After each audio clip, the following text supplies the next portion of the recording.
Good afternoon. It's really a great pleasure to welcome you all to the One Welfare Conference Session 6 with the interesting issue, assisted intervention involving animals, humans, and the environment. My name is Rosana Gómez Movellan from the Spanish Embassy in London. I am the Agriculture Counselor, and I will be chairing today this impressive session. I really delight to be with all of you. The session will be made of two parts. We will start with a keynote speaker, followed by 5 oral presentations. If you would like to ask questions to the keynote speaker, you can write them or the Q&A section or vote for your favorite. We will have a short question session at the end of the presentation. The speaker will have the opportunity to answer in writing those questions we didn't have time to hear. Without further delay, I would like to introduce you to our keynote speaker, Ms. Patricia Turner from World Veterinary Association, presenting One Welfare in the context of laboratory animals. Please, Ms. Turner, the floor is yours. On behalf of the World Veterinary Association, I'm really excited to be here today and to talk about a contemporary One Welfare approach to working with research animals.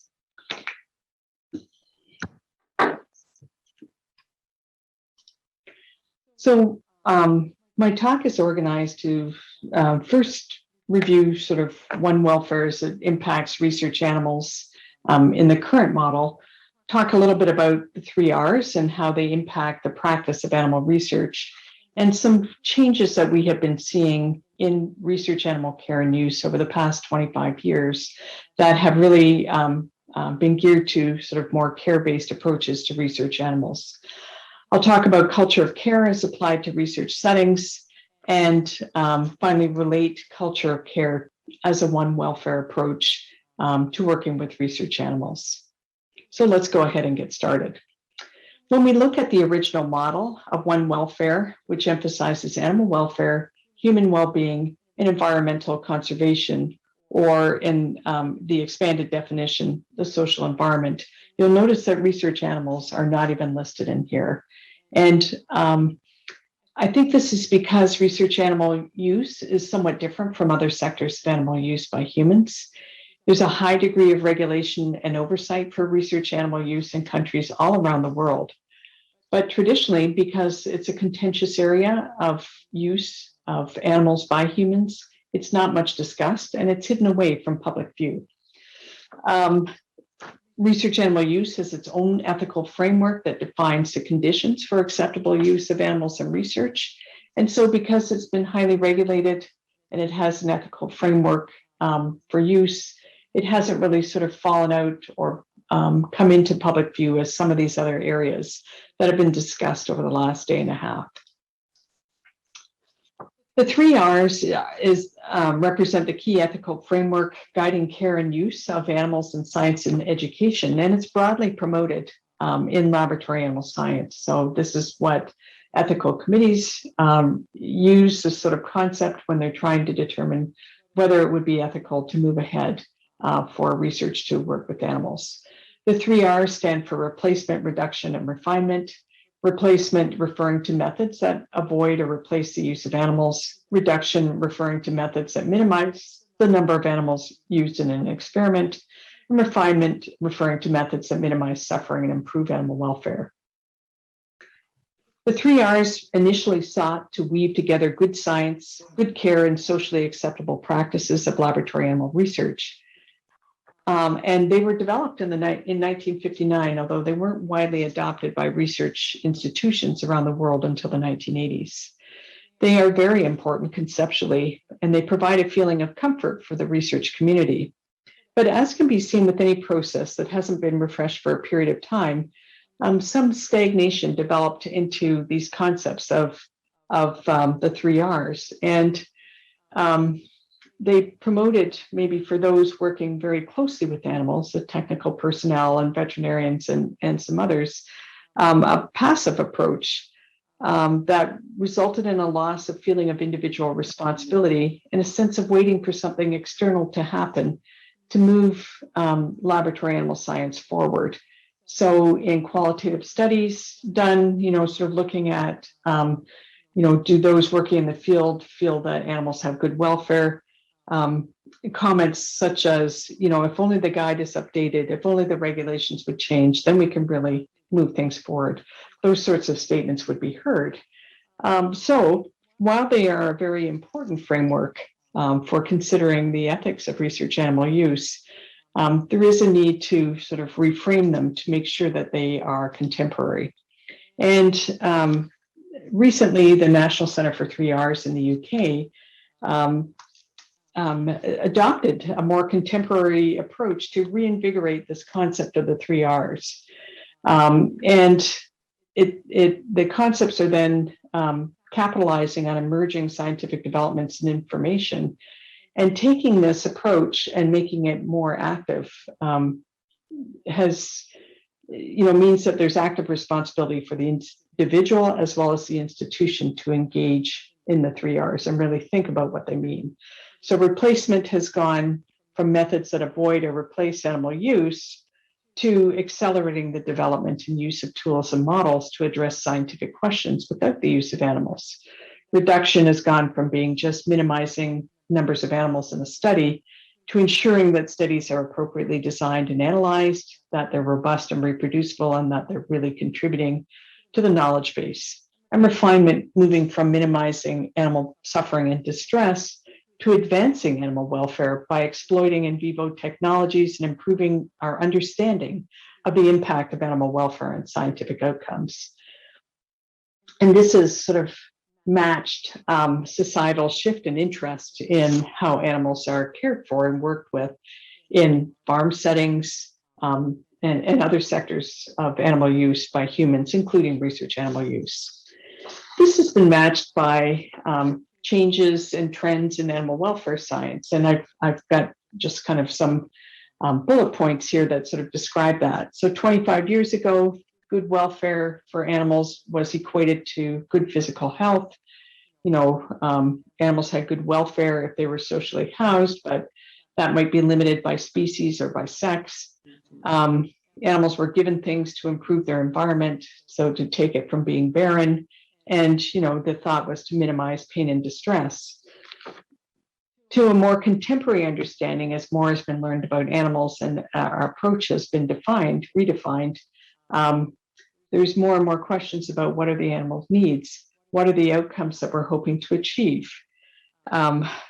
Recognition that feelings matter for animals and for humans, and feelings are manifested outwardly by the behaviors of animals. And we can begin to understand how an animal is doing by considering their behavior. So this has matched changing societal concerns. We didn't worry about whether animals had a good life 60 years ago, but we probably didn't worry collectively about whether animals had a good, or humans had a good life either. However, more recent Western concern on lived experiences and quality of life has led us to ask this of the animals we work with and live with as well, to ask whether animals do have a good life. So we've seen changes in our thought for the ethical framework that guides care and use of research animals, changing trends in animal welfare science, and we've also seen changes in care-based ethics and our ethical approaches to working with animals. So care-based ethics originated in feminist theory, really taking into account that a lot of other models of ethical theory, like consequentialism and deontology, really were very sterile and objective, and didn't take into account relationships that people have with other people to whom they may owe duties, or to animals or other beings. So care-based ethics account for personal relationships, and they also account for the emotions that may be considered in ethical decision-making. Care-based ethics moved to expand to other sectors, including human and veterinary medicine, social work, politics, and laboratory animal science. And it really reflects that animals in relationships with humans are treated in caring ways that are ultimately important to the scientific endeavor. So we often hear the phrase humane care of animals equates to quality science. Through care-based ethics, there's been an increasing emphasis on the consideration of adverse stress on animal and on the research paradigm itself. And concern has been extended from just the point of the experiment, so is the animal stressed in the experiment, to considering more the overall quality of life and needs of the individual animals. Care, we know, takes two forms. There's the task-based caring, right, of maybe husbandry, ensuring there's enough water, the cage is clean, and the effective caring about, so really caring about the animal as an individual.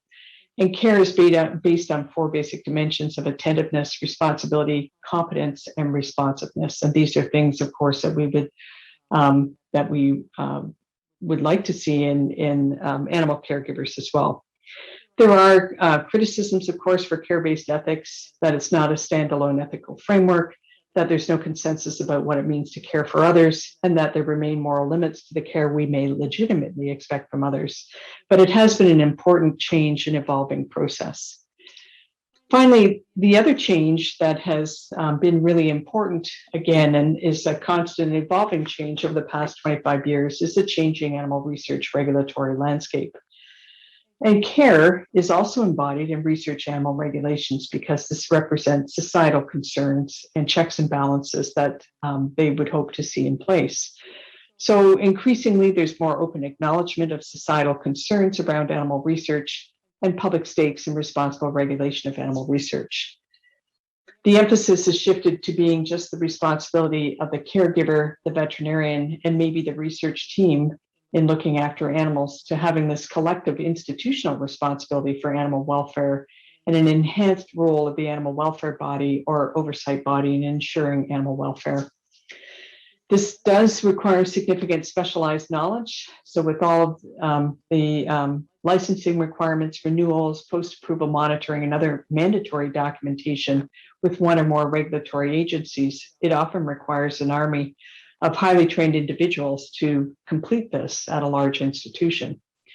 And it's no longer sufficient just to have good husbandry practices, but it really requires this proactive assessment of animal management practices and procedures, all of which have to be documented. This isn't just a feel-good thing.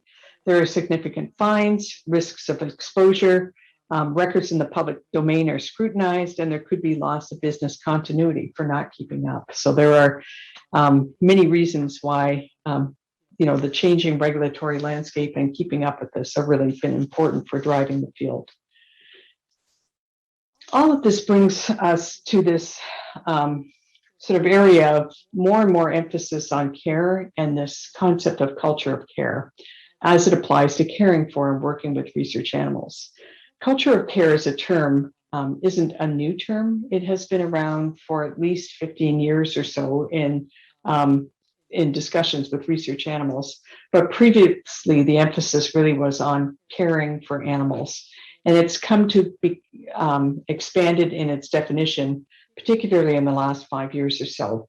So culture of care refers to the institutional responsibility for an ongoing and sustained process to ensure good animal care and welfare, good well-being of those caring for and working with research animals, excellence in research quality and data reproducibility, and enhanced openness and societal transparency. Having a good culture of care is often about exceeding what is mandated by law. So this exceeds a culture of compliance. And it emphasizes care, respect, and responsibility in all aspects of this. And it indicates an aspiration, and it's constantly evolving. So I want to go in the next few slides, I want to move ahead and talk about each of these four areas. I'll give a number of examples of how institutions are striving to assure these different processes are being met, and point out maybe some opportunities for where things may change as well in the future. So the first area I'll talk about is promoting animal welfare and the 3 Rs. This starts out as its basis of respecting and recognizing animals as sensitive and sentient beings, and really as partners in the research process because of this. So we want animals to be feeling good, to be feeling unstressed in general, so that they are reliable. Examples of this, and I will provide a few more in-depth examples in the next slide or two, might be seeking replacements for animal use. So for example, in the area of training for acquisition of skills. Ensuring that well-planned and coordinated species-specific behavioral management programs are in place. As we talked about, feelings of animals are important, and these are indicated by their behaviors. So we need to have comprehensive behavioral management programs to ensure that their welfare is good. And we want to consider better preparation of animals for experimental work. Are animals do they understand the processes or techniques that will be used? You know, are they habituated to the research environment? Are they habituated to handling? And all of these things can reduce the stress that they experience. This also includes having a strong internal 3Rs program. There are challenges with research in all institutions, and it's important that those be identified with a plan made to address them. We want to promote awareness, recognize and reward 3Rs efforts by people. And we also want to ensure that personnel feel empowered to come forward with concerns and suggestions for improving the animal care and use programs without fear of reprisal. And finally, promoting animal welfare in the 3Rs is really about striving to exceed regulatory standards. So an example of this is, as I mentioned, promoting replacements for training of research personnel. Approximately 125,000 animals are used each year for training in the EU and the UK. And some recent publications have looked at this a little bit more. So in laboratory animal science, it's behind other sectors such as healthcare in looking at simulation models for training for skills. And what this chart shows is the different types of species and percentage of animals that are used for different types of training in the top bar. So you can see predominantly rodents are used, but also pigs and rabbits and other species. And the bottom chart shows the reasons that those animals are used for those different types of trainings. And what the authors of these papers found was the two most common reasons given for use of live animals in training were that practice on a living animal is necessary for proper learning, or that no adequate model or alternative is currently available. You know, while it is important that maybe at some point in the training process, people, you know, touch a living animal to be able to gain experience and competence, it's certainly not the case in other sectors that they haven't been able to find alternatives. Simulation training is highly used in human health professions, nursing, medicine, surgery, and anesthesia. It's embraced as a means of improving clinical quality and reducing patient risks. And systematic reviews over 60 or more papers have repeatedly demonstrated that simulation training is as good or better than animal-based training for teaching competency and skills. So this is an area certainly that requires increased focus and emphasis in research animal care. Improving the research animal behavioral management and behavior management programs is important. Animal well-being is encompassed by their physical, behavior, and psychological health. And we know that chronic frustration, inactivity, and boredom are detrimental to welfare. So there is this increasing consideration for what the animal wants and needs, including providing some choice and control, options for free movement, and ability to move away from other animals. The emphasis is really to minimize time that's held under barren conditions. And I really like this kind of holistic umbrella model that's shown on the right side. So this could be made up for all species. The umbrella protects all of the items that are underneath it. So it's not a shopping list, it's a package. And the raindrops that are on the umbrella are the impacts that we have to consider. to implement some of these different pieces of the behavior management program. So things like cost, time, tradition, validation of new techniques or ways of working with animals, public expectations, regulations, employee satisfaction and retention, and client expectations.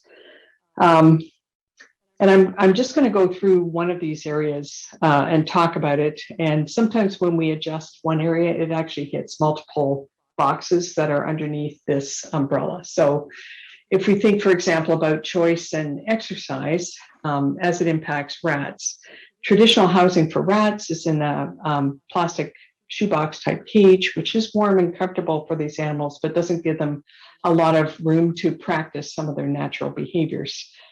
So when we look at animals that are held in shoebox cages, rats, for example, they spend a lot of time sleeping or grooming or eating, and obesity is very common as these animals age. Recently, different groups have been looking at alternate ways to consider housing rats in facilities. And I'm just going to show a very short video clip here of rats that have been housed in a modified large animal cage here. And this enclosure can house up to 10 animals in it.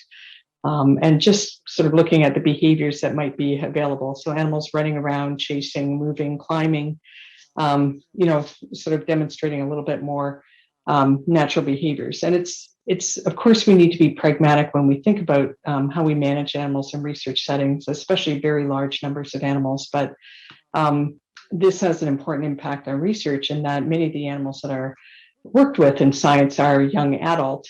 They have, of course, a lot of energy and this need to play and move. And if we want animals to be still and quiet for the experimental portion, they need to be able to let off steam, through exercise and moving around when they're not being worked with. Okay, a second area that is in the culture of care, as I mentioned, is promoting excellence in research quality. Once we've made that ethical decision to work with animals in science, we want to make sure that the data that is gained from using those animals is not wasted.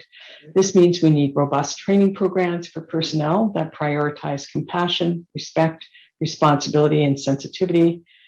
We need complete written standard operating procedures and guidelines for the work that will be involved with animals so that there's consistency. And then we want to ensure that the work is well designed, planned, and conducted. And there have been a number of recent excellent tools that have been developed to help support this. So on the bottom left, this is a flow chart from the experimental design assistant from the National Center for 3Rs in the UK. And there's also the Prepare Guidelines by Nora Copa and the Arrive Guidelines as well. Caring for people is another critical piece of the culture of care. Facilities really need to be understanding the needs of people within the organizations as well as the animals so that they can ensure they're able to provide care. The qualities of responsiveness that enable animal technologists to be attentive and sensitive to the needs of the animals they work with also makes them vulnerable and in need of care, especially if they have to euthanize animals or, if they have to watch animals declining in condition because of the experiment that may be going on. So this means facilities need to have programs for compassion, stress, and resiliency building. They need to recognize and promote the human-animal bond. And it's just like between a mother and her baby, there's that squirt of oxytocin that provides a deep sense of pleasure and wellness when people interact with animals. So technical personnel need time not only to conduct procedures and care for animals in terms of husbandry, but also to work with the animals so they have that effective sense of the value of their work as well. While many animals have to be euthanized at the end of studies, it's not true of all animals, and it's important that institutions promote adoption and rehoming wherever possible. And the image on the bottom right-hand side just shows a kitty Tinder program that one institution has used to promote, use a sense of humor and help to promote adoption of their research animals at the end of studies. Again, we want to reward and promote excellence in care and management, and we want to help those who work with animals understand the importance of their work. Because of mixed societal views about the use of animals in research, people who work in this sector are often reluctant to talk about what they do at home or with their friends. And so celebrating this through Biomedical Research Awareness Day or through other talks like investigator-technician talks, where the investigator talks about the model and the technician talks about their role in caring for those animals, are really important, pardon me, to emphasize the role of these, the technicians. Finally, we want, as part of culture of care, to be enhancing openness and transparency. And some examples of how this can occur can be through acknowledging work with animals and publicizing a statement of expectations on the website regarding animal care and awareness, signing on to national or regional openness initiatives like the UK Concordat, ensuring that there's a senior management or executive level commitment to openness and transparency, ensuring that animal welfare bodies have community members on them, again, so that there's a public voice in there, sharing practices and results externally through outreach and through technical and scientific meetings, participating in third-party animal welfare assessment programs that promote excellence in care, and by providing in-person or increasingly virtual tours of the facility that helps to sort of allay suspicions and opening doors helps people to understand better what might be occurring in a facility. So now I'd like to just circle back and mention that this approach of culture of care is very compatible with the One Welfare approach. Culture of care interweaves the care of animals, human relationships, and organizational care of personnel with contemporary societal expectations. And this is, again, what we see in the One Welfare framework. It explicitly emphasizes the value that should be placed on care work with research animals. And I love this quote from a recent paper by Annabella Williams: recognizing care's elusive qualities and its relationships to identity, agency, trust, power, and day-to-day sustained effort can help identify where focus is needed if care is to be valued and supported by organizations and by those within them. So this approach to research animal, to working with research animals using this culture of care approach is very consistent with the One Welfare framework. Looking ahead, culture of care arises from an ethical framework based on human responsibilities towards research animals as sensitive and sentient beings. It's recognized to be a continuous improvement process and not a stopping point. It's very compatible with the One Welfare approach, because it seeks to ensure care for the animals, for those who work with them, and recognizes social interest in how and why research is conducted and overseen. And it will require institutions ultimately to develop goals and objective indicators for assessing their progress with culture of care and their alignment with the 3 Rs. Thank you so much for your attention. I'll be happy to answer any questions during the roundtable at the end. Just a few references for people to consider as well. Thank you. Okay. Dear Patricia, thank you. Thank you very much for your excellent and instructive presentation. Now we have time for questions from our participants. Indeed, there are many questions, Patricia. Your presentation is really fantastic to make a lot of questions. First, the first question is, today, fortunately, we are more aware of the care and respect for animals. Do you think empathy changes and evolves over time? I think that as a species, humans have empathy, but what we have to learn more about other species and animals to be able to understand how responsible we have to be towards them. So it's not that our we weren't capable of being empathetic to animals over time. I think there was a lack of understanding of how alike so many animals are to humans, and accepting that in general. And that acceptance is what really encourages us to care more, for animals as well. Okay, thank you, Patricia. Another question. There is now extensive evidence supporting alternatives to animal use in many areas. What are the main barriers to implementation? I think there has been, acceptance of alternatives in many areas. We've just seen international acceptance of 3 tests that are used to evaluate skin toxicity. This has been an enormous step forward and will be really important in reducing animal use in that particular area. Of course, when there are suggestions and replacements that come forward, they have to be validated. That does take some time. They have to work their way through government processes.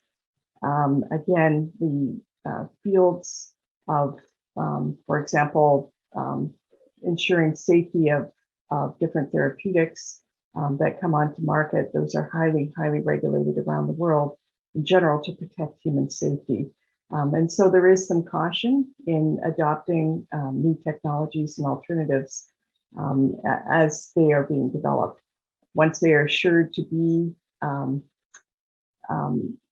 valid models that come forward, then I think there's ready acceptance of them. So I don't think it's a resistance to the use of alternatives. There isn't some ulterior motive. Institutions that are working to produce breakthroughs for medicines and therapeutics and other things, if their ultimate goal is to get those products into humans, then they are looking for any way that they can to speed up that process and move things ahead as they can. But it has to be done safely. Okay, thank you. Thank you very much, Patricia. There are many questions, but I think don't have enough time. So please, if you can write on the chat, it will be fantastic. Great. Thank you. Thanks again, Patricia, for your great presentation. Please receive our huge and very warm virtual round of applause. Thank you, Patricia. Now we have to move on to the next presentation. Really, we move on to the oral presentation, and our first speaker is Morgana Galardi from National Reference Center for Animal Assisted Intervention, Istituto Zooprofilattico Sperimentale del Venezia in Italy, presenting the National Guidelines for Animal Assisted Intervention in Italy, One Welfare Applied to Legislation. Morgana Galardi, the floor is yours. Good afternoon, everybody. I'm Morgana Galardi, a PhD student in veterinary science and fellow researcher at the National Reference Center for Animal Assisted Interventions in Italy. Today, I will present you National Guidelines for Animal Assisted Interventions in Italy, One Welfare Applied to Legislation. In this presentation, I will explain how the Italian legislation on animal assisted intervention is a good example of a practical application of the One Welfare framework.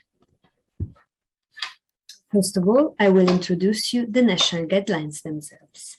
Then I will explain how they regulate in theory and practice the key parts of animal assisted interventions in Italy, with particular attention to the role of the veterinarian in ensuring animal welfare, to the specific settlements of the multidisciplinary team that provides the intervention, and to the characteristics of the facilities. In the last part, I will describe how all these features of the Italian law are coherent with One Welfare claims on animal-assisted interventions. Starting from the beginning, Italian guidelines for animal-assisted interventions were established in 2015 to regulate all these practices which have spread in Italy over the past 20 years. They were developed by the Italian Ministry of Health. Unlike other European countries, in Italy, the Ministry of Health has in charge both human and veterinary medicine, applying a One Health approach at the institutional level.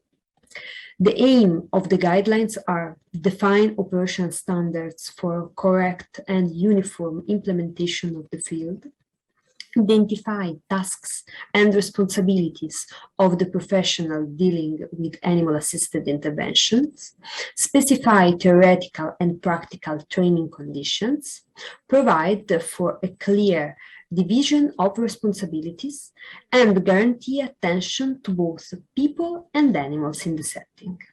All these purposes were written having in mind a theoretical background that can be resumed in 5 pillars: application of the biopsychosocial model, application of the diamond model on the setting with a multidisciplinary approach, animal welfare as a key issues for the quality of animal-assisted interventions programs, standardized training programs for animal-assisted intervention staff, and a strong ethical framework in an animal-assisted interventions program design addressed to a holistic taking charge of the patients.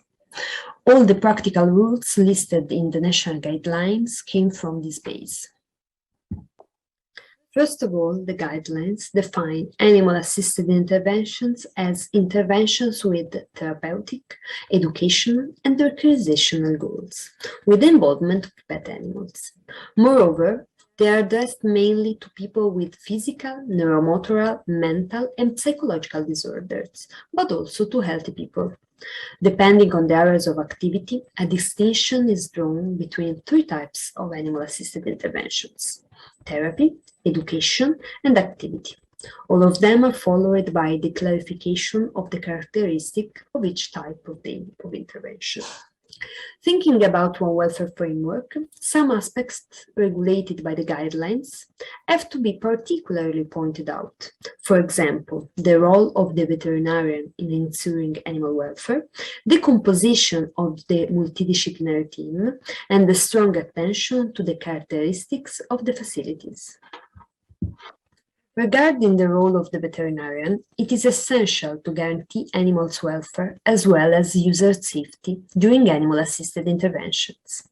The veterinarian have to attend the specific training courses to gain the expertise. The involvement of animals in interventions could be stressful for them because it can be considered as a working activity.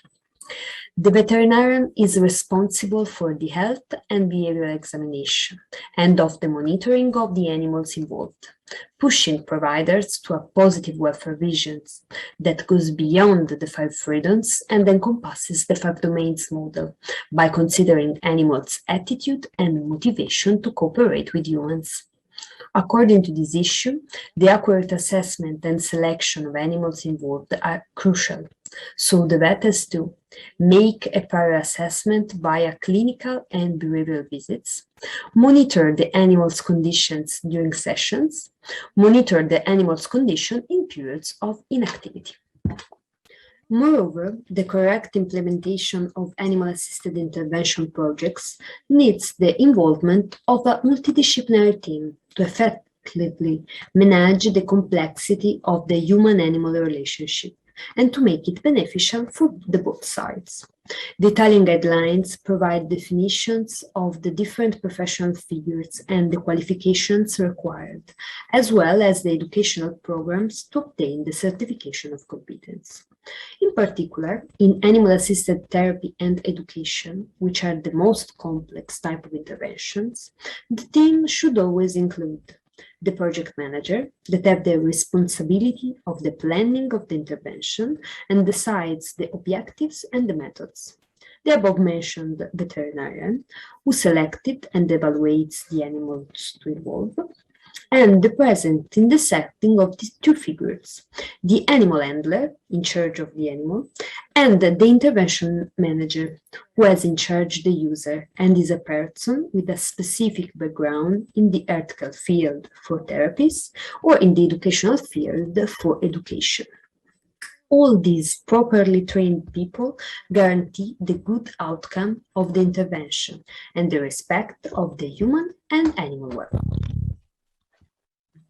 Furthermore, the attention to the framework of the interventions complete the picture, thanks to a holistic way of thinking and taking care of others. Indeed, in the national guidelines, there is a section dedicated to the setting of animal-assisted interventions. The facility used have to guarantee health protection and safety of both clients and animals through structural and management requirements. The guidelines establish some structural requirements, like the presence of a waiting room for users and their caregivers, and separate entrances for users and animals in the intervention setting. Moreover, some management requirements are also mandatory, like safety and hygienic procedures for everyday activities and emergency procedures. In case of animals housed in the Animal Assisted Intervention Center, it's mandatory to have the suitable areas according to the neurological and physiological needs of the animal species, and a suitable number of people who take care of the animals. It's clear our pillars came under the larger umbrella of the One Welfare framework, highlighting the need to ensure a holistic taking care approach addressed to users and animals through a multidisciplinary vision.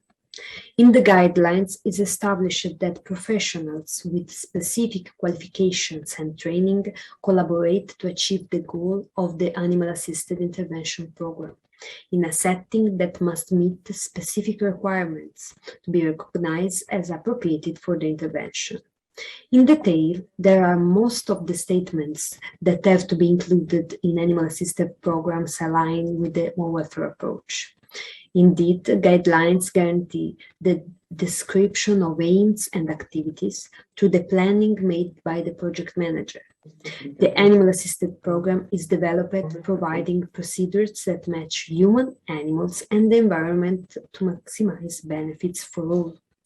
The welfare and safety of both animals and humans are guaranteed thanks to the competence of human healthcare and animal professionals involved in the multidisciplinary team required by the Italian guidelines. And at the same time, the collaborative networks are provided. In conclusion, when applied to legislation, One Welfare ensures safety during animal-assisted intervention. And One Welfare approach is mandatory to regulate animal-assisted intervention, and the Italian guidelines are a practical example of One Welfare application at a legislative level in Europe. The Italian model so could be an example of multidisciplinary approach to animal-assisted intervention. I hope that this presentation was of your interest, and thanks for your attention. And if you have any question, I will be happy to answer them. And I also leave you my contacts if you have further question in the future. Thank you very much, dear Morgana. Many thanks for your great presentation. Indeed, we have very, very interesting.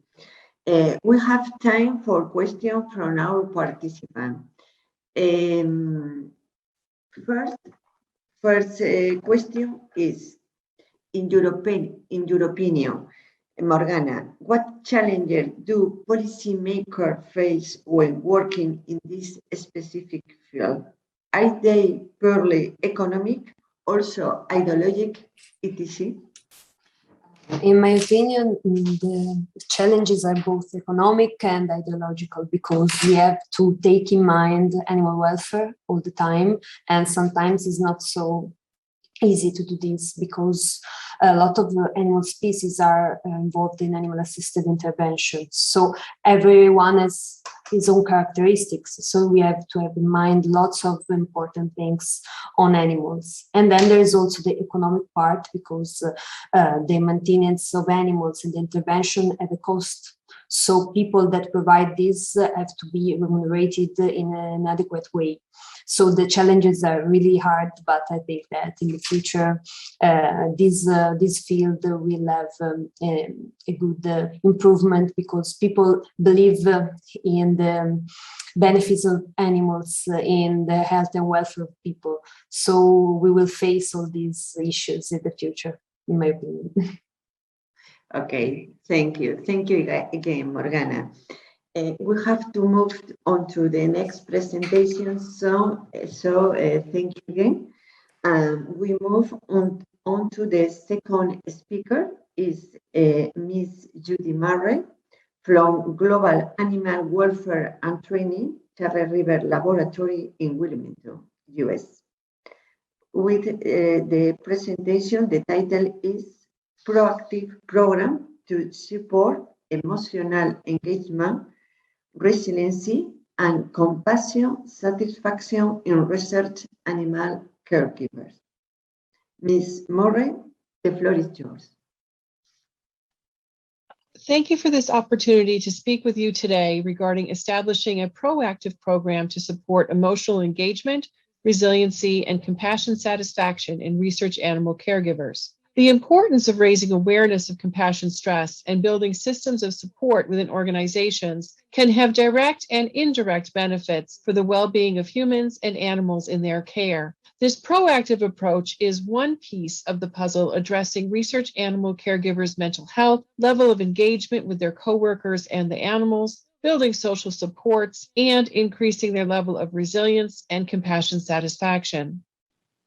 From the research, we know having an organizational approach to raise awareness of compassion fatigue and support resiliency is important to the well-being of people and their ability to care for the animals. However, there are not many fully developed programs within contract research organizations, academia, pharma, or governmental research organizations. In 2018, one of our facilities was conducting an internal multi-day compassion fatigue workshop. This was an opportunity to take a social science approach to identifying the root causes of compassion stress and fatigue in a research setting and measure if raising people's awareness of compassion fatigue would result in changes in responses on a pre- and post-training survey, exploring how compassion fatigue can manifest in the workplace. The goal was to use this information to build an internal compassion fatigue resiliency building program. In the graph on the left, we asked those that work with animals pre- and post-workshop if they feel they have experienced compassion fatigue. We asked the same question of those that do not work directly with animals in the graph on the right.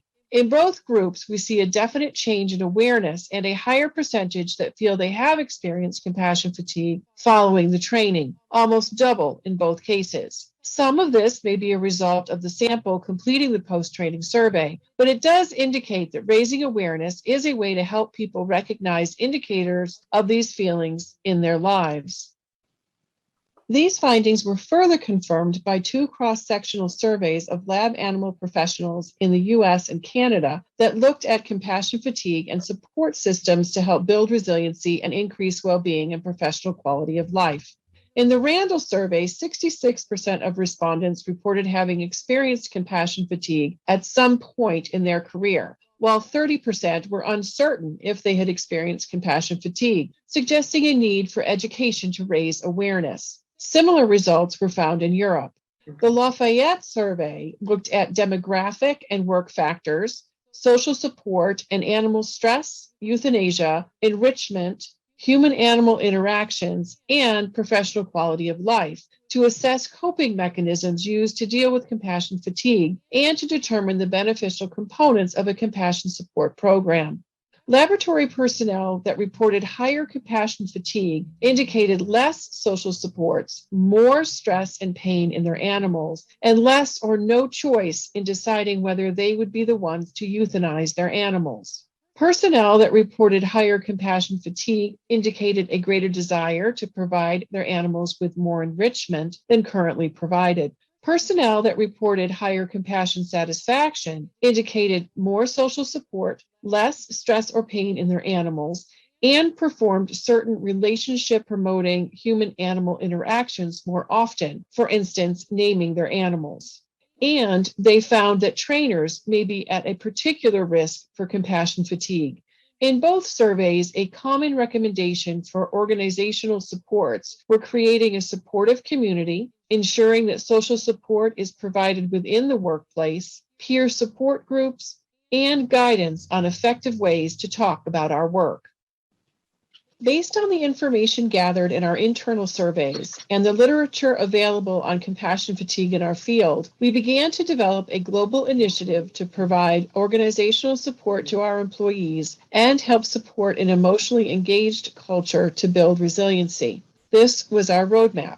Establish executive support, acknowledge that compassion, stress, and fatigue may occur in personnel, sensitize senior management at sites to the issue, develop network and toolkit for sites to use to begin having open discussions around this issue, ask sites to develop a team to support and engage staff on this issue, and work together with human resources to promote employee well-being strategies, also to provide feedback to site teams, and conduct research projects.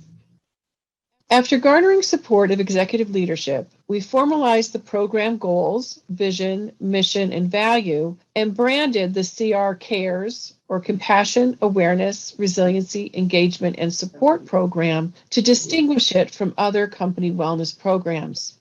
To raise awareness with key stakeholders, we produced targeted trainings. We began with training leaders. We developed an e-learning for site management on building resiliency at Charles River and introduced the program to Global Talks operation leaders. We provided training to human resources representatives in North America and Europe, introducing the concepts of compassion fatigue, the CR CARES program, and the role of social supports in building resiliency. Building a sustainable and meaningful program is not top-down, but bottom-up. What is meaningful at one site may not be at another. Site culture, type of work performed, personnel experience, communication channels, and more can all influence the program.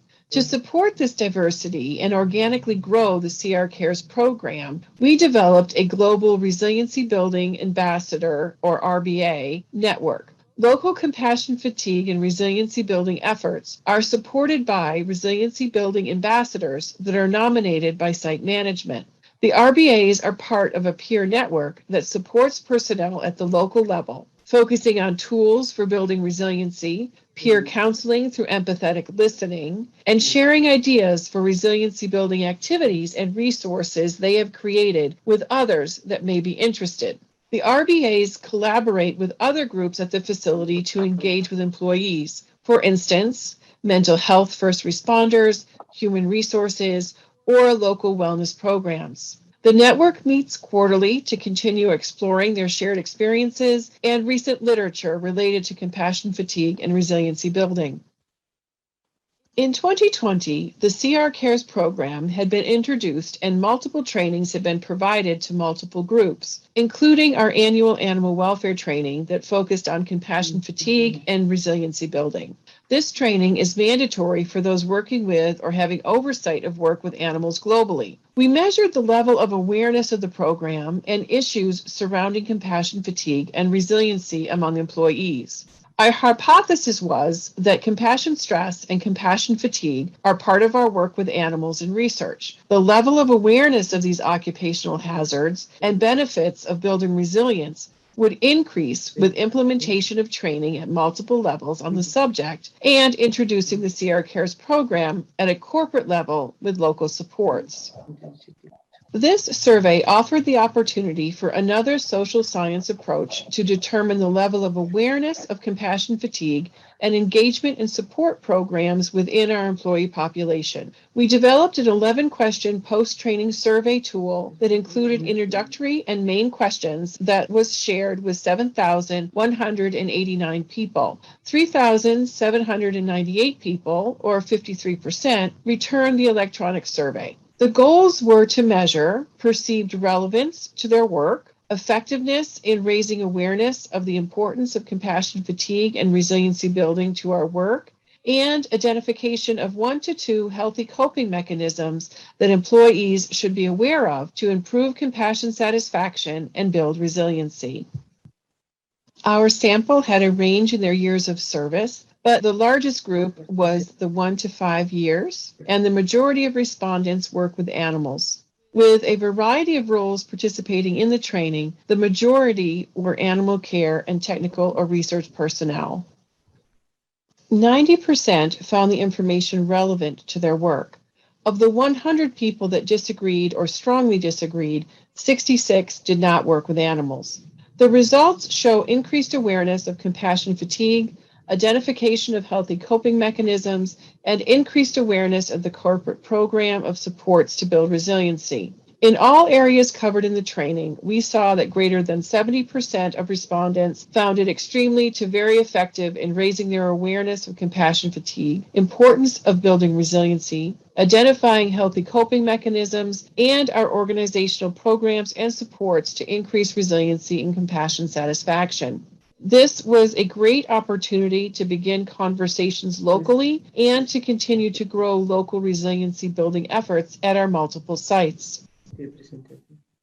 While the majority of respondents were aware of engagement activities to help to increase compassion satisfaction and build resiliency at their site, looking at the two groups, the yes and the no, not sure, there were many roles that were in common. For instance, laboratory staff, animal care, training, administration. This shows that some people know about activities, but others do not. So there is room for improvement in sharing information at the site level. Our last goal was to measure identification of 1 to 2 healthy coping mechanisms that employees should be aware of to improve compassion satisfaction and build resiliency. This is a word cloud of the responses. 63% of respondents answered this question, and the messages surrounding the importance of talking, self-care, and our connection with animals were clearly heard. Based on the survey results, our initial training efforts have been successful at raising awareness of the importance of compassion fatigue and resiliency building to our work. Respondents were able to identify 1 to 2 healthy coping mechanisms that employees should be aware of to improve compassion satisfaction and build resiliency. However, there are opportunities to improve communication and training efforts in the future. We are continually adding materials to our internal website related to compassion science. We have regular calls with the resiliency building ambassadors where they share activities at their sites to help inspire others. And we add these ideas to our toolkit for new RBAs or sites that come on board to develop their local program. In collaboration with other sites, we developed the Resiliency Building 101, Frontline Leader virtual workshop to continue our efforts to raise awareness of the role of compassion stress and resiliency building with supervisors, team leaders, managers, veterinarians, human resource representatives, trainers, and RBAs. The goal is to build an emotionally engaged culture with support of the CR Cares program to equip our frontline leaders with the understanding and tools necessary to support and celebrate their employees. We have held 3 workshops to date and have reached 238 people, or 63% of our target audience in North America. We also organize biomedical research awareness day activities to celebrate the role of animals in biomedical research and reconnect people to why their work is important to both human and animal health. We are currently developing a tool to measure local programs' success in meeting the goals of the Compassion Science program, including engagement with the local programs and their effectiveness in building an emotionally engaged culture and building resiliency and compassion satisfaction.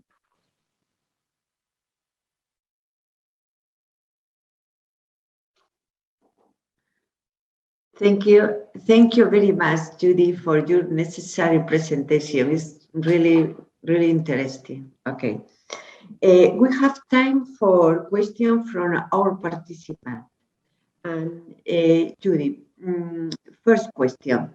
Do you think it would be necessary to teach the tools to deal with compassion fatigue at the vet schools? I do, actually. I think that this is where your students are first introduced to working with animals, and maybe those feelings around how do you balance your compassion and empathy for the animal you're caring for. At the same time, you may not always have the outcome that you wish, or there's also the dealing with clients and the ability to sometimes know you can do something to help, but maybe the client just doesn't have the capacity. So I think raising awareness that this is a normal part of our work is important, and that really finding ways to establish self-care routines, and to look for ways to find those pieces of joy that build your compassion satisfaction. Starting that in vet schools, I think, is very important. Okay, thank you, Judy. We have time for another question. How do we distinguish resilience to compassion, fatigue, and becoming intensive to animal suffering? I think you can distinguish them just in the well-being of the person. That when we see a continuum with compassion stress through compassion fatigue, and where you see people go from very excited about their work and they become more irritable, more mistakes. Ultimately, they may leave the profession. They become a little bit harder, if you will, or grow a tougher skin, where you can see them distancing themselves from the animal, distancing themselves from their coworkers. That's where I would see the behaviors more on the compassion fatigue side. For those that are working through resiliency, they understand that these emotions, they ebb and flow. They understand the emotions are normal. Today may not be a good day, but tomorrow they will they'll try again. You also see those that have, I think, good resiliency practices, really connecting with the animal when they have the opportunity. You see the relationships with coworkers are still there. So I think that the behaviors are slightly different in how you can distinguish between the two of them. What you don't want, however, is this reliance on the idea around resiliency causing people.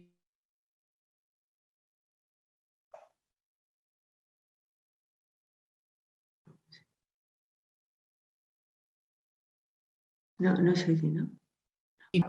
So there's a toxicity in resiliency as well. You have to have a balance. You don't want people feeling like you can't talk, you can't feel these emotions. Okay, thank you. Thank you very much, dear Judy. Thank you for your participation. So we have to move to the next presentation. Moving on to the third speaker is Miss Mary Hopfesberger from Michigan State University College of Veterinary Medicine in US, presenting applying a one welfare paradigm to a novel animal-assisted therapy program partnering shelter dog and survivor of sexual trauma. Very hard also presentation. Dear Marie, the floor is yours. Hello, my name is Dr. Marie Hopfensberger, and I will be presenting on behalf of our multidisciplinary team from Michigan State University regarding programming called Justice Heals, which applies a one welfare paradigm to animal-assisted therapy for survivors of sexual trauma. Trauma survivors experience increased risks for depression, anxiety, substance abuse, post-traumatic stress disorder, and suicide. Animal-assisted therapy has been successfully incorporated into trauma treatment with a decrease in associated symptoms, increase in help seeking and trust with the therapeutic alliance, and decreased dropout rates. A bit of background about our multidisciplinary team. In 2018, the Michigan State University Center for Survivors acquired a career change dog named Justice. Justice was diagnosed with generalized anxiety and ended up being a patient of mine at the Veterinary Medical Center Behavior Service.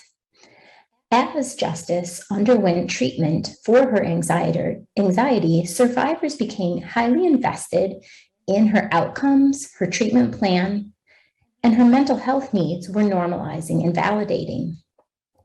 Justice's imperfections, if you will, begged the question, what if working with a dog who has concurrent needs is more impactful than working with a perfect so-called therapy dog? In the United States, 3.1 million dogs enter animal shelters on an annual basis. Their known or perceived trauma history may result in increased empathy. Animal-assisted therapy, in turn, may reduce stress for dogs while housed in shelter. Historically, studies have focused on human outcomes of animal-assisted therapy. Recently, work has looked at welfare of the animals involved. There is, however, a paucity of data looking at outcomes for both human and animal participants within the same programming, and little is known about selecting shelter dogs for animal-assisted therapy. Our multidisciplinary team created a 6-week skills-based trauma-informed animal-assisted therapy curriculum. The canine activities were developed to support and reflect the human psychoeducational component while also maintaining an enrichment value for the dog participants. Our aims were to pilot our curriculum and identify shelter dogs for participation.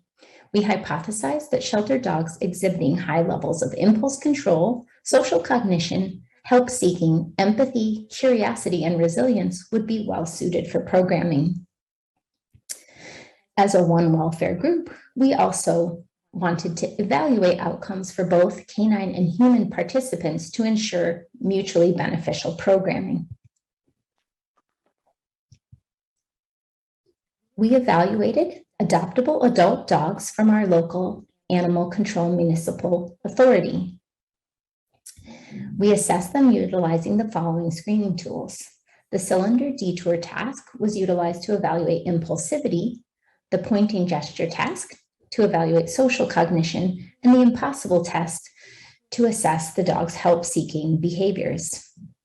We also simulated human emotions, crying and laughing, to evaluate empathy, and the novel object test was utilized to evaluate curiosity and resilience. 24 hours after these assessments, dogs were randomly selected to participate in simulated animal-assisted therapy. Due to rapid adoption rates, owned dogs participated in simulated AAT at 4 time points. The experience of our canine participants was evaluated using several metrics. The human-animal interaction scale, which is a validated questionnaire, was filled out by the human participants. We considered the following metrics to indicate that the dogs were having a positive experience: initiating interactions, taking treats, and responding to cues, while declining interaction was deemed a negative indicator. In addition, heart rate variability was obtained throughout the sessions utilizing a chest strap attached polar H10 monitor.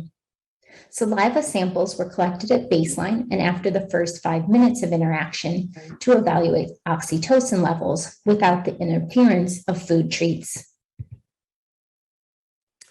We recruited undergraduate students with no known trauma history, as their demographics reflect our campus survivor population. Volunteers participated in 2 sessions of simulated AAT 1 week apart. Human participants were surveyed immediately before and after sessions, including assessments of their mood and stress levels, as well as a rating of their overall experience with programming. 83% of our shelter dog participants were reported to have net positive experiences via the human-animal interaction scale. 53% of shelter dogs were able to work in proximity to another dog. This was an unexpected finding, as we hadn't fully considered the factor of group therapy for the dog participants. 50% of shelter dogs had net positive experiences and were able to participate in the group animal-assisted therapy setting. All human participants reported positive experiences with simulated AAT. They also reported improved mood and reduced stress. Of particular interest as a one welfare group, the participants' mood change appeared to correlate with the dog's experiences. If the dogs did not have positive experiences, there was no change in participant mood following simulated AAT, compared to an almost 1-point increase in mood when dogs had positive experiences. This was statistically significant. Because we had the opportunity to work with owned dogs due to rapid adoption rates, we decided this was a good opportunity to compare these two populations. During our programming, more shelter dogs exhibited positive indicators via the HAIS than owned dogs. As you can see here, our shelter dogs initiated contact. Rather, more of our shelter dogs, as compared to owned dogs, initiated contact, accepted treats, and responded to cues. Human participants reported improved mood and stress levels, regardless of which population they worked with. This serendipitous data supported our hypothesis that shelter dogs could be equally capable and comfortable participating in our program, which allowed us to move forward with our first survivor cohort this summer. Due to time constraints and pending data analysis, we did not replicate our behavioral assessments in this population. However, dogs were evaluated to determine their ability to work in proximity to another dog, as this was clearly a deficit of our original screening tool. The animal-assisted therapy curriculum was implemented under the guidance of our social work team and a licensed veterinary nurse. We had 2 survivors enroll in our initial cohort. Both were screened for appropriateness to participate in group therapy and animal-assisted therapy. 10 dogs participated in this cohort. Survivors selected which dogs to work with each week from those dogs who were already deemed capable of working in proximity to other dogs. During our survivor cohort, we found that all dogs were successful working in proximity to other dogs during the animal-assisted therapy sessions. Based on the human-animal interaction scale reports from our survivors, 8 out of 10 dogs had net positive experiences. We have a focus group scheduled with an independent third-party program evaluator to obtain further information about survivor participant experiences. Moving forward, data analysis is pending to ascertain if any of our behavioral assessments of candidate attributes were predictive of the dog's performance and comfort during simulated AAT. Sample analysis is underway for salivary oxytocin and heart rate variability to support our questionnaire assessment of the canine experience. Our Justice Heals programming will continue through spring semester 2022. The team has also submitted a grant to implement the animal-assisted therapy curriculum for a broader trauma population, and while also comparing shelter dogs versus a purpose-bred service dog population. I'd like to share with you my references and take this opportunity to thank our funding organization. This work is made possible through the generous support of the Robert Wood Johnson Foundation, specifically clinical scholars. I'd also like to thank our community partners, Ingham County Animal Control and Shelter, and our campus MSU Center for Survivors. Thank you. And thank you very much, dear Mary. Wow, what marvelous work. It's really fantastic. Thank you. Thank you very much for this. Just a comment. It's a comment for one of our participants. Is what a great concept. I agree. I love the idea of providing therapy for shelter dogs. I have been a pet therapy volunteer for years and have never thought of this idea to provide therapy to shelter dogs, who I know are often highly stressed. Great work, Maria. Thank you. Thank you very much. So I think the problem is the time. Thank you, Marie, for your work. But we have to move on to the fourth speaker. Is Joy Shishin King Guy from the Department of Social Work and Social Administration. the University of Hong Kong, presenting the controlled trial of Caring Kids, animal-assisted human education and social emotional development on primary students. Please, Joy, the floor is yours. Welcome to this session. In this presentation, I'm going to share the result of a controlled trial of a Caring Kids, which is a newly developed animal-assisted human education in Hong Kong. It's aimed to cultivate the social-emotional development on primary students. I would like to share some of the information about Hong Kong. Hong Kong is one of the most competitive cities in this world. According to the statistic, the outdoor public space per citizen is about 2.7 square meters. Apart from that, the citizens in Hong Kong have a very little chance to interact with animals because the number of pet owners in Hong Kong is very low. It's about 9.4%. It's extremely low when compared to other developed cities. Besides, the children in Hong Kong have a poor mental health. Around 62.1% of teenagers report that they have a slightly depressed, and social emotional resilience of the children went very low when compared to the other countries. The problem is that in our education system, it seems lacking of emotional education to tackle with the issues. As a result, we want to find a solution for the situations. We believe that child education may be one of the possible solutions. We review the literature and find the social emotional learning, human education, animal-assisted education, the three types of education that may be able to help. However, none of the pedagogy that I mentioned above provide a perfect answer to Hong Kong situation, but we found that they are compatible and they can also compensate each other shortcoming. And we believe that if we can cooperate them together, we can give a pretty good solution. As a result, we combine the social emotional learning, human education, and animal-assisted education together and create a curriculum called Caring Kids, Competence in Active Resilience for Kids. About the curriculums, we adopt the structure of social emotional learning and the scope of human education and the pedagogy of animal-assisted education to create this program. This program is featuring the human-animal interactions.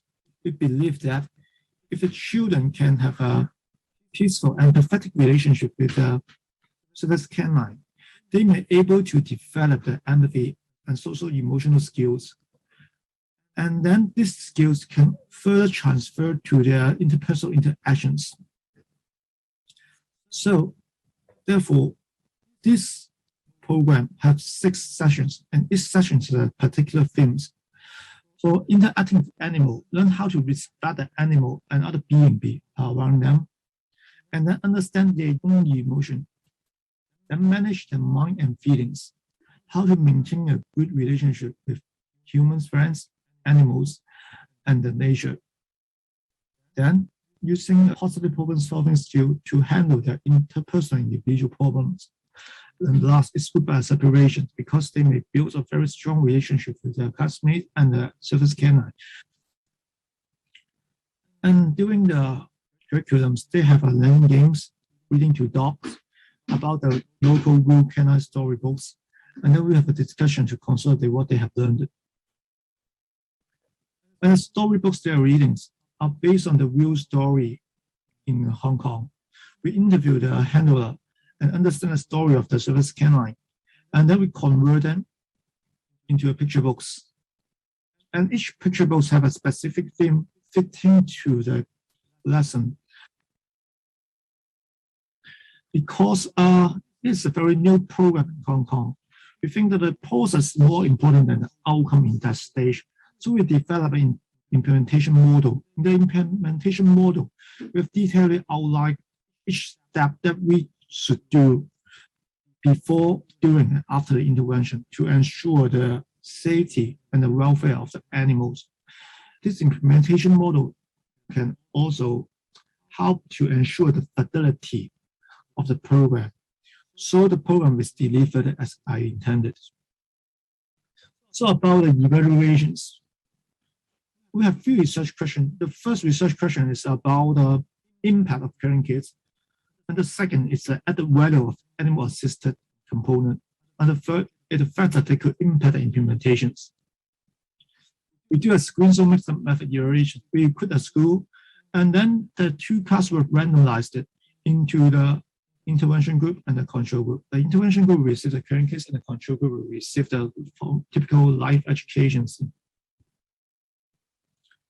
So we do the quantitative evaluations first. We ask the student and the parent to fill in the questionnaire before 1 week after, and 4 weeks after the caring kids program. And then we do the qualitative evaluation, which is the free focus group from the teachers, parents, and students. So for the quantitative part, we have two hypotheses. The first hypothesis is the participant in caring kids could significantly improve in social emotional skills and human attitude. And the second hypothesis is that the impact will at least as good as the life education in the control groups. Here is the result. Here is the scale that we have used to measure the social emotional skills and human attitude. And the reliability ranges from 0.6 to 0.8 is acceptable to good. And we did a pair sample t-test to capture the change at different time point of each groups. So in here, only the intervention group have a significant improvement in empathy and cognitive competence. The students are more likely to think deeper and like to learn more, and reduce the hyperactivity behavior. They're more able to concentrate. We also do a mixed up and over. So we can see that caring kids is in the blue line, and the orange line is the life educations. For the mixed and over, the second difference is in the emotional problem and hyperactivity. For the emotional problem, the student in the caring kids have reduced the emotional problem after receiving the curriculums, but in the life education, emotional problem increased. However, the situation changed after the program ends. And for the hyperactivities, the student who received the caring kids has significantly reduced their hyperactivity behavior, while the student in the life education have nearly no changes. After the quantitative evaluation, we do the qualitative evaluation. We do the focus group for the teachers, parents, and students. All the parties agree that students have enhanced self-control. They're more self-disciplined, reducing aggressions, and have better management of their angers. Apart from that, they have advanced in human attitude. They've developed a sense of responsible companion animal ownerships, and the perception of the community animals also have a positive changes. And they have a developed sense of animal empathy. After that, they have improvement in reading skills. Students have a more reading confidence and reading motivations.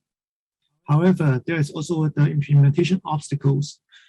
For example, the education policy, because of the very packed school schedule and the diverse student needs. Community culture. We have a very low animal ownership in that regions. And also, not all the neighborhood have a very positive feelings on the animal as well. Here is some of the example. The parent mentioned that her daughter was easily irritated before the program. When she played with the doll, she would cut off the hair of the doll if the hairstyle didn't fulfill her expectations. And the parent discovered that her emotions are more stable now. And she is calmer than before. When she faced problems, she would stop and think about solutions. She's told me that the dogs and humans can interact peacefully. So in this example, we can see that the participants have developed the problem-solving skills which is taught in the curriculums.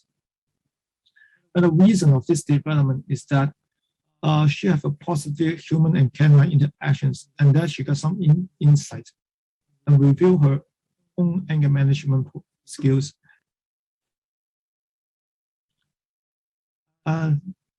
Besides, some of the students also mentioned that they developed the sense of human attitude. a student mentioned that Beta was living in her neighborhood.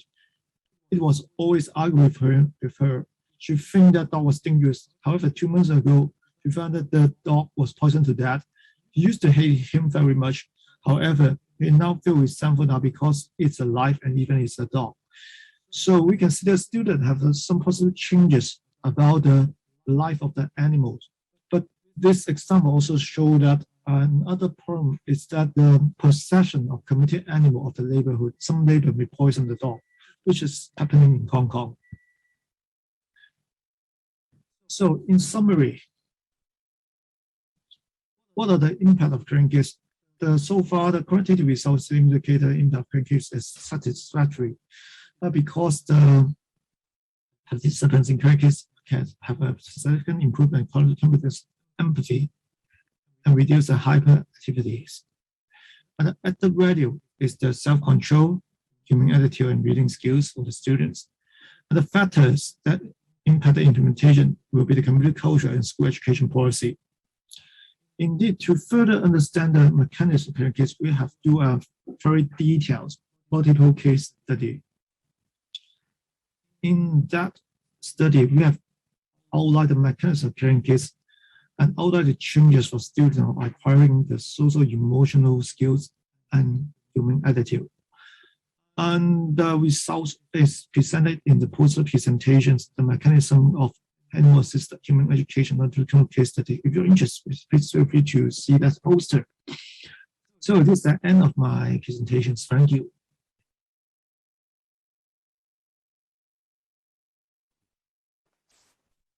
Thank you very much, Joy, for your fantastic work. Really, indeed, education is the base, and education, above all, in the primary student is really, really important. Unfortunately, we don't have enough time to make questions, but I'm grateful so much, Joy, if you can write our participant the question in the link. Okay? Thank you. Thank you. Thank you very much. So we move on to the last speaker, is Ms. Kathy Chow of Department of Social Work and Social Administration from the University of Hong Kong, presenting animal-assisted education for primary school children in the time of COVID-19. Please, Kathy, the floor is yours. Hi everyone, my name is Kathy. Today I'm going to talk about a research study called Animal Assisted Education, AAE, for primary school children in the time of COVID-19, which is a project that I've been working with my colleagues in the University of Hong Kong. The study was based on a 3-year AAE program called Competence in Active Resilience for Kids, that is, Caring Kids. It lasted from 2018 to 2021, so it's a program that just lasted this year. Caring Kids focused on social emotional learning and human education based on the One Health concept, aiming at teaching children animal welfare and cultivating a pro-human animal environmental attitude among them. The program targeted to primary 2 and 3 students in Hong Kong, which is around 7 or 8 years of age. It is an age group that we found most effective when teaching social emotional learning according to findings from previous literature.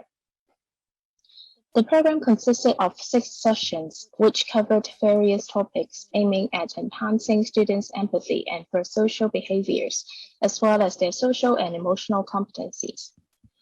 We also added a component of reading to canines in each session.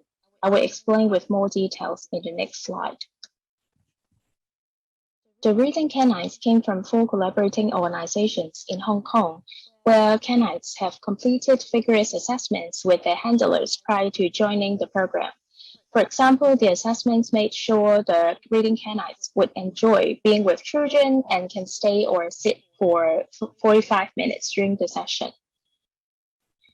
2 to 3 reading dogs were invited to attend 6 sessions for the same group of students. As you can see from the photos, the small groups of students were reading to canines and the handlers, and the students could apply what they have learned in the sessions and interact with the canines. A series of storybooks were designed and published based on real dog stories in Hong Kong so as to fit in each session's main themes. For example, there were stories teaching students how to recognize dogs' emotions, how to be a good friend with dogs, or how to solve problems in our daily lives. Unfortunately, the outbreak of COVID-19 has disrupted the face-to-face program, especially when most primary schools were suspended in Hong Kong for several months last year. As a result, we moved the module of the program from face-to-face to virtual so as to safeguard the canines, their handlers, and the students. In particular, there are a few main changes for online version.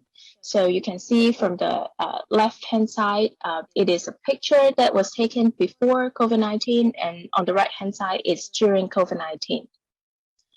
A few changes were made, particularly for this kind of online session. For example, in recognition of Zoom fatigue and to fit in school schedule of online learning during lockdown, we limited the duration of each session to 30 to 35 minutes under the Caring Kids framework and stressed on providing social connection and handling the changes of lifestyle during COVID-19. As we mentioned in previous slide, we used to have self-developed storybooks in physical form for students to read to the canines. For online session, the books were converted into e-books so that students could read to canines through the screen. We also asked the handlers of the reading canines to record videos showing the canines' recent activities and tell the students how the canines themselves were adapting to the new normal.